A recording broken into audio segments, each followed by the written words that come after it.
Namaskar. A very hearty welcome to this new vertical of thepublic.india. Since this is the inaugural session of this program, let me first introduce myself. My name is Sudhanshu Mani.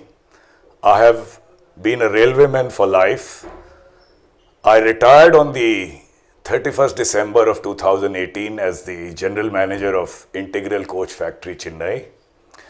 Some of you might have heard of the first indigenous semi-high-speed train set of India.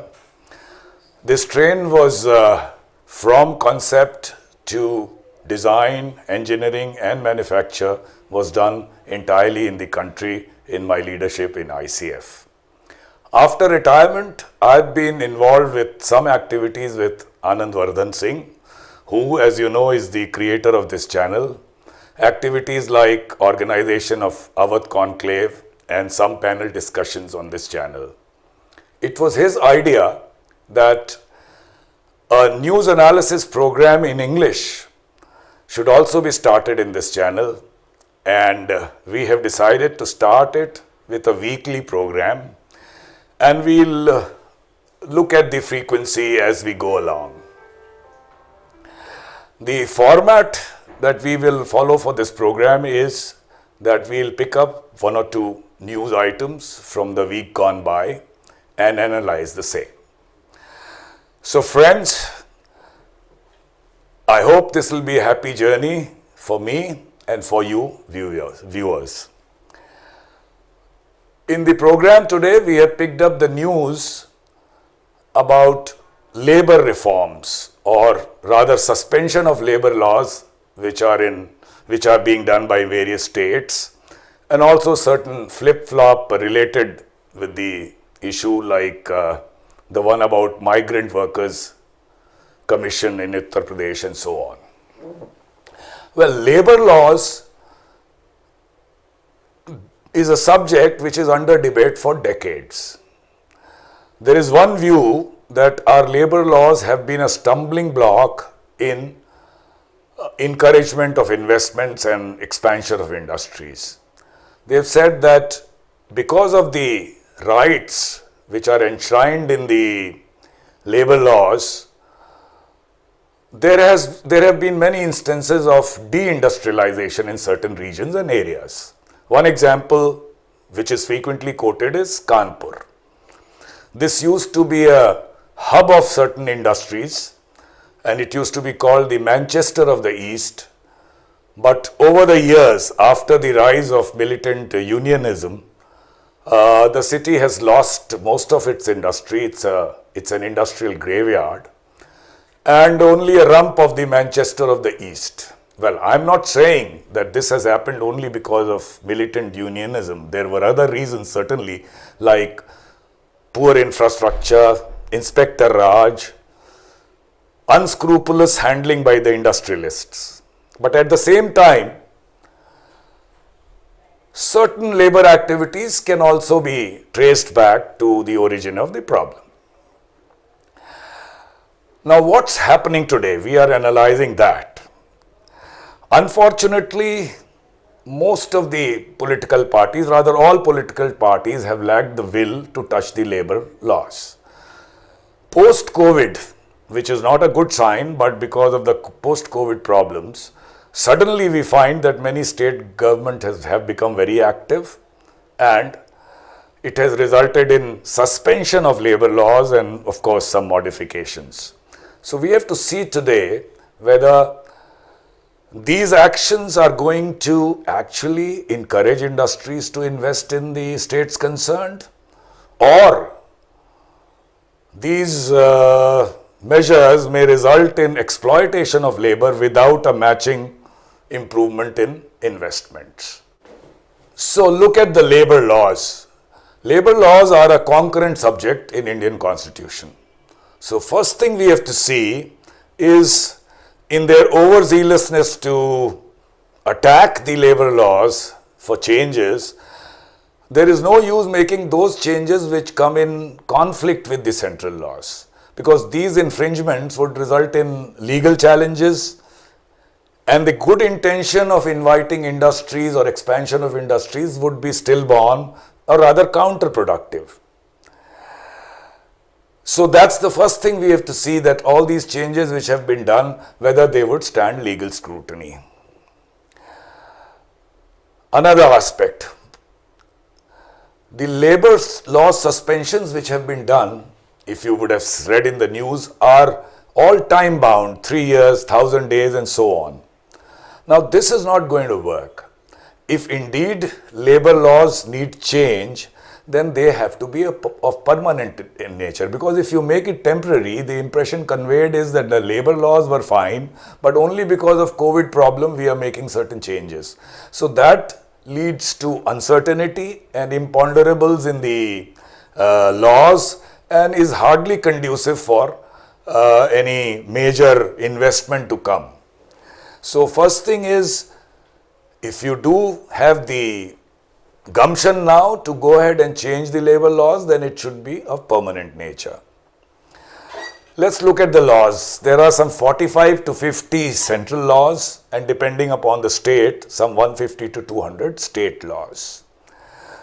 These mainly relate with conditions of work, wages and remuneration, social security and occupational safety, and industrial relations and employment security. Now the Shops and Commercial Establishment Act, the Contract Labour Act, the Factories Act, these are similar depending upon the establishment. Like for Factory Act, it can apply beyond a certain number of workers and so on. They mainly deal with regulation of wage payment, working hours, spread over, rest, facilities, safety, closed days, and also related to employment of children and young persons and so on. Then there is the Wage and Remuneration, where you have the Minimum Wages Act. I need not explain that, and that is one of the bulwark to ensure that there is an equitable participation of workers in employment with matching remuneration. Then you have the Social Securities Act, which covers the Employment Fund and Workmen Compensation Act and so on. And lastly, the Industrial Relations and Employment Security Act, which covers issues like retrenchment, layoffs, strikes, lockdown and so on. Now what has been done mainly by UP, MP and Gujarat is that they have suspended most of the laws. For example, in UP, all the laws have been suspended, and what remains is only the Building and Construction Workers Law Act, Workmen Compensation, then Section 5 of Payment of Wages Act, mind you, not the Minimum Wages Act, and the Bonded Labour Act. Now, Minimum Wages Act covers most number of workers in all these acts, and you will agree with me that this is not something that we in modern India can touch. As it is, this law is followed in many places in violation. If you take away the act itself, you can understand what kind of exploitation can result of our workforce. The other aspect is related to, as I said, about Factories Act, Shops and Commercial Establishment Act and Contract Labour, related to many things, but let's talk of the working hours now. The modification with this suspension would be that employers would be free to go to 12-hour shift. Now, there are some intense industries where working of 12-hour shift can be very detrimental to the health and well-being of workers. So this across the board suspension can again be can be very harmful. At the same time, I also know of many industries, even in Uttar Pradesh and other places, where this law is followed through a minor violation, where workers actually work for 12-hour shift, but they are paid at the rate of 8 hours. That means they are not paid for 8 hours, they are paid for 12 hours, but the overtime is not paid to them. Now this is to some extent voluntary, and workers like to do this work, and it's kind of something which is a little bit of win-win for both employers and workers. So there is some truth in some tweaking here. Only thing we have to look at ensuring that there is no overworking, exploitative employment of 12-hour shift here. Then we come to the main bane of contention, and that is the Industrial Disputes Act. Now we do need a hard look here because it relates with retrenchment and layoff, and for which beyond a certain number, 100 for factories, you cannot do any retrenchment or firing without government approval. Now this leads to reluctance on the part of industry to employ more labor. Those who are votary for change of the Disputes Act say that if this is liberalized, there would be a tendency to get more and more workers in the formal sector. And formal sector would mean that the workers would have better social security, better working conditions, and even better wages. But at the same time, there is also a risk that in these days where factories already have extra capacity, and if we make retrenchment and layoff liberal, there may be a huge loss of employment. So it has to be critically seen, but in the long term, even if we detach ourselves from the post-COVID problems, let us not forget that employment follows a need. Employment in itself cannot be an end. That is, ensuring employment and remuneration may be a job of the government in giving doles or giving some kind of monetary help, but industry per se cannot be expected to do this. To that extent, some changes in the Disputes Act is definitely called for. There is another scenario. If we look at the suspension of Industrial Disputes Act along with the suspension of Minimum Wages Act, it presents a very dreadful scenario. Just think of an industry which can fire all its workers today and employ the same workers again at a lower wage.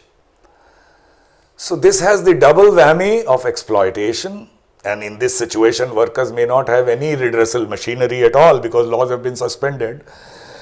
And while we are doing all this to help the supply side, but what happens to the demand side? With such driving down of wages, it would be very difficult for demand to pick up, and that again may become counterproductive. To also see the irony of the situation.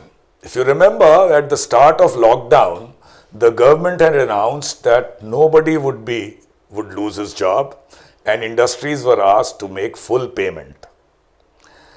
From that start today to total suspension of even minimum wages and industrial disputes.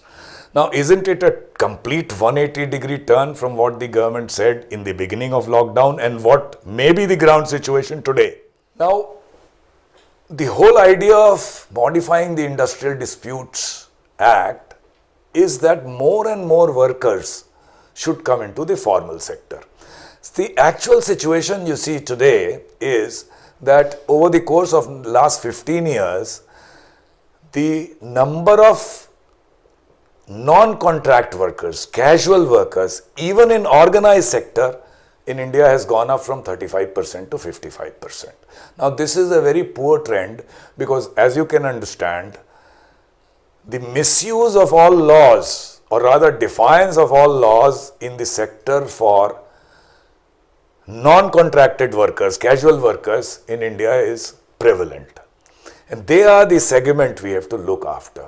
That is, bring them into formal sector in an employment situation where their job security does not exist, but at the same time, for their work, they are not exploited. So, there has to be a good mix of these laws.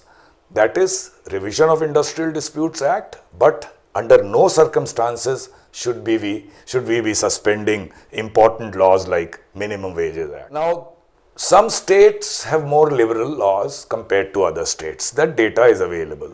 For example, Maharashtra modified the Contract Labour Act in 2017 making various relaxations about the number of people they have to employ and so on, relieving those contractors of various provisions of the Contract Labour Act. Now, has it led to any benefit? Now, this is a matter to be studied. I mean, this is not something which will give you a direct data, but by talking to industry, we can come to know whether this has led to any real benefit on the ground. Let us also look at what some other states have done who have not gone whole hog in suspending the laws. For example, MP has made some promising provisions like abolishing multiple registers and returns for business permit. They have said that licenses would be given within 24 hours. Renewal of licenses would be for a decade and not 1 year. Inspections have been made more infrequent. Kerala and Maharashtra have also simplified the returns and application procedure. In short term, these may definitely improve India's ease of business ranking in the World Bank data. It may even help in economic recovery to some extent, but we have to keep a long-term perspective. There is a need to improve the existing inspectorial regime to a regime in which it is based more on infrequent audit, but in case of violation there are harsher punishments so that industries are very careful in violation of these laws. For example, I'm taking one extreme where some industries may go to misuse like use of child labor or a surge in manufacturing of counterfeit goods and so on. But let us not take an overall negative view, but a movement towards a more audit-based enforcement of law than a regular inspectorial regime has to be looked at. At the same time, we also find while studying all these laws, when we go through the central laws and the state laws, that there is an unnecessarily complicated maze of laws which are not amenable to meaningful and effective implementation. So these laws need simplification. Some of these laws are even contradictory. This can be and it is actually a major wellspring of corruption, because understanding all these laws itself is a difficult task, and a government authority can always take undue use of these, and the industry finds an easy way in settling with him for what we call the Suvidha Shulk than in trying to show compliance for these laws. So what it means is simplification of these laws is also necessary. We should also look at what the other governments have done across the world. But that is not something we can follow easily. And let me tell you why. You will find most of the developed worlds the governments have taken on the wage burden to some extent, almost to the extent of 2 to 5% of the GDP, so that employment is not lost and demand side is not affected, or rather affected to the least possible. Now, this is a luxury which I don't think is easily available to our government, for the simple reason that we also have to look at the very, very poor who have to be given direct transfer money in their accounts. And also we have to have more and more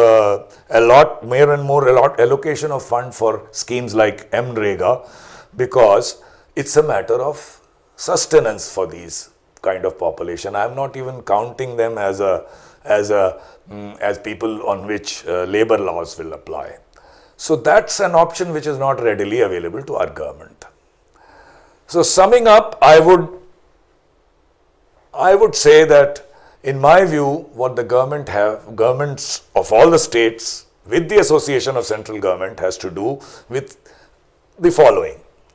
First is, since the government has now shown the guts to go and touch the labor laws, which was not done for so long, why not use this energy both at the center and at the state for bringing good reforms?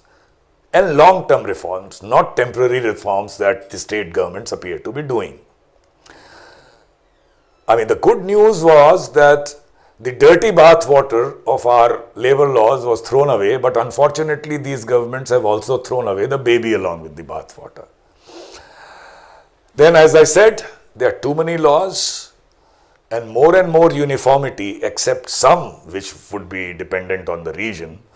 So bring in uniformity, merge some laws, and make it easier for the industry, for the workmen, and for everyone to understand these laws and follow these laws. So that's a major exercise, but this is the opportunity which COVID has provided for us to really look at these laws and reform them for simplification.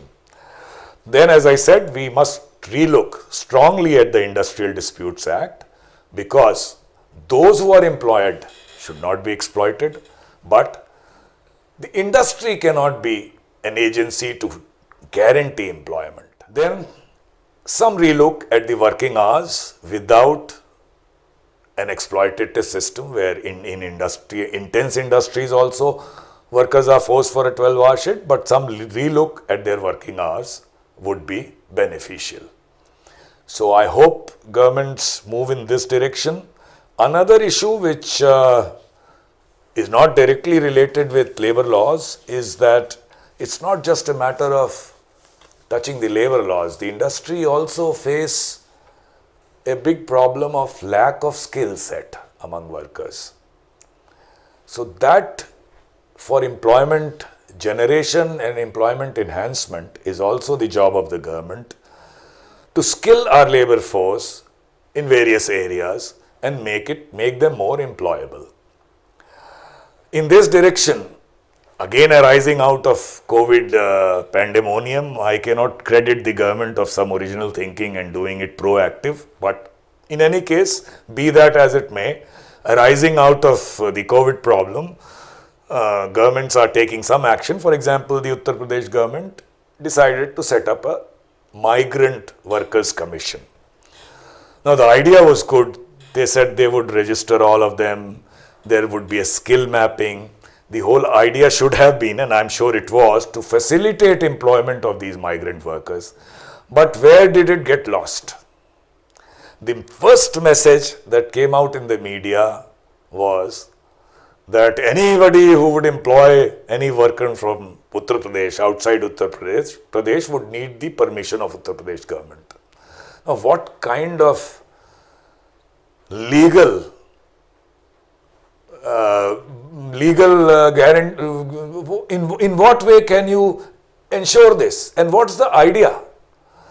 Isn't it, are we not all free citizens of India? And if somebody in Bombay wants to employ me and I want to work there, why should that employer of mine need a permission of Uttar Pradesh government? It was very ill conceived. It has been reversed, thankfully, but some damage was already done because a very good idea of setting up a migrant workers commission got lost in this business of taking permission and so on, on which Maharashtra government had reacted very angrily already. So when you are looking at such long-term reforms, a more seriously thought out action is called for. So friends, with this, I will end today's session. I hope you enjoyed it. I would love your reactions on the same, so that because this was our first effort, we'll be happy to go through your reaction and try to improve it as we go along. Thank you very much.